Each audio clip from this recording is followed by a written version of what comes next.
Alright, today we are going to look at technical indicators. Which ones to look at, how to read them, which ones to focus on. There are many technical indicators out there, there's hundreds, but we just want to focus on the ones that most people are going to be looking at. But let's define what a technical indicator is. Here on Investopedia, it says a technical indicator looks to predict the future price levels, or simply the general price direction of a security by looking at the past patterns. So they've given a few examples here. Like I said, there's hundreds of technical indicators. Some traders are called holy grail traders, and they're just always constantly seeking the indicator that's going to make them 100% consistent in the market. But as you know, there's not one indicator that's going to make you 100% consistent. In fact, the best traders are only 65 to 70% accurate. But as we've talked about, you only need to be 34% accurate to actually be profitable if you have a 2-to-1 profit-loss ratio. So let's take a look at some of the indicators that you want to be focusing on every single day. If you haven't bookmarked this website, you need to do so right now, because every single morning you're going to want to pull up stockcharts.com to look at some of the biggest indicators. Once we pull up stockcharts.com, the first indicator at the top we'll see is the RSI. This stands for the Relative Strength Index. So what this means is if the stock is over a 70, then that stock is overbought on the RSI. And if it's under 30, that means the stock is oversold. A lot of traders do look to buy these stocks at oversold areas and look to short these stocks at overbought areas.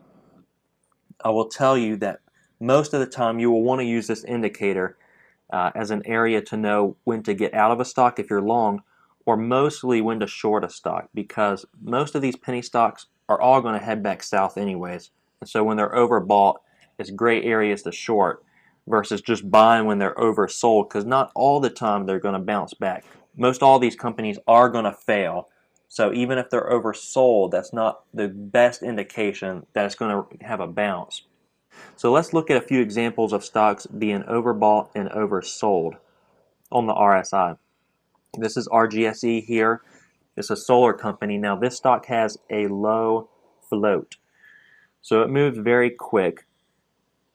And as you can see here, we get overbought very, very quick, guys. We go over the 70, and then what happens? We come straight back down. So we go from 320 all the way down to 160.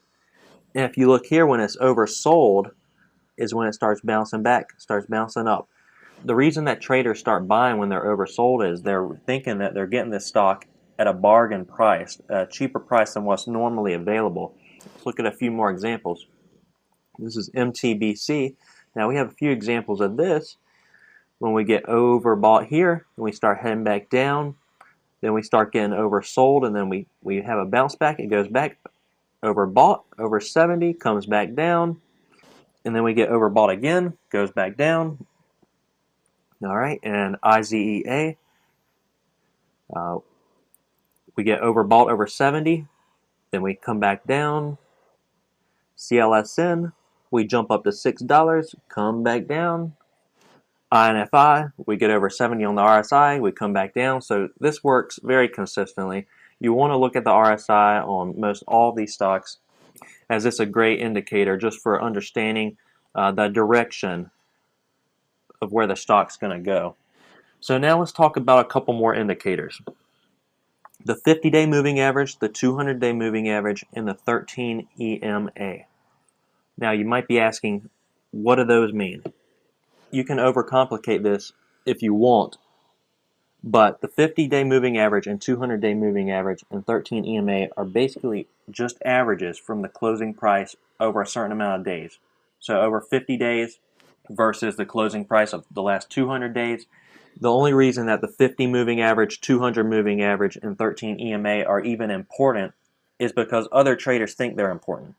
So we could take the 273-day moving average or the 400-day moving average or the 22 EMA, but those are not what you want to focus on because other traders are not focusing on those. I'm only showing you the indicators that most traders are focusing on.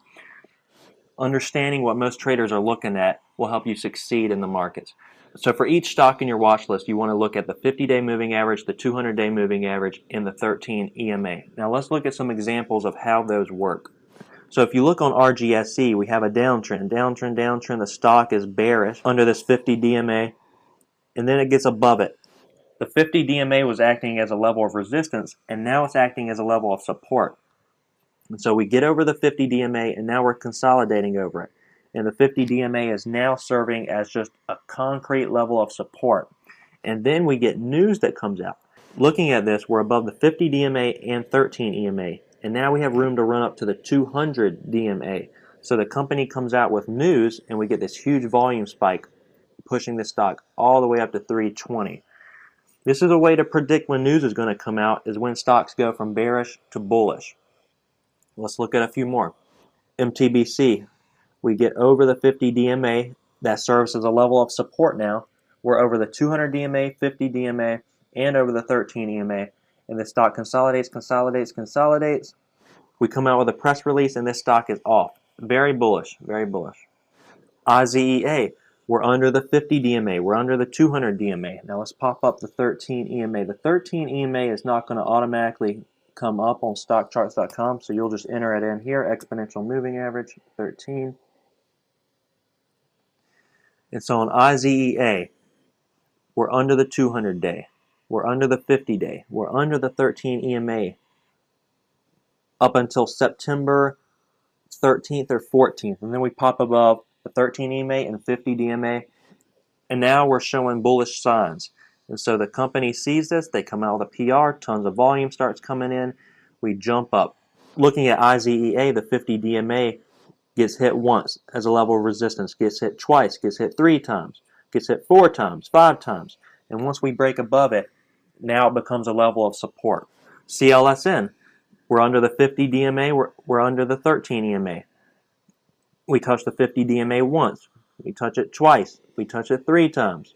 And then once we get the break, now the 50 DMA is serving as a level of support. Then the company comes out with a huge PR, and the stock starts ripping.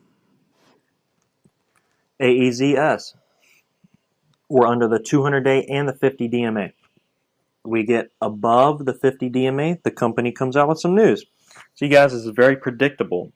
When companies start showing bullish signs, you can almost predict a PR to come out very soon.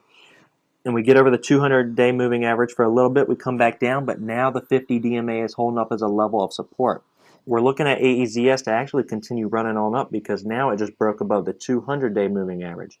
So now we got 2 levels of support right below it. And the stock went now from bearish to bullish. And it's not too high on the RSI either. Okay, another one, NLNK. We're below the 50-day, we're below the 200-day. And then as soon as we get over the 50 DMA, the company comes out with a PR. We take off, it gets overbought, it starts coming back down, it bounces off the 50 DMA, runs up to the 200 DMA, comes back down. So this is very predictable, guys. As soon as the stock reaches the 50-day moving average, volume starts coming in. These companies hire day traders to let them know when's a good time to come out with a PR. They let them know. The company comes out with a PR, now we're bullish. So even if you don't completely understand how the 50-day and 200-day moving averages work, you still want to use them. Because honestly, it doesn't even really matter what they mean. All that matters is that they matter to other traders. And so you want to know where these levels are at all times. These are the 3 indicators that you'll want to focus on the most. There's a lot of other ones out there, like we've talked about, the VWAP, Bollinger Bands, MACD. But these are the ones that have worked consistently for me. Very consistent. The 200 DMA, the 50 DMA, and the RSI. Thank you guys so much for watching my lesson on technical indicators, and we'll see you in the chat room.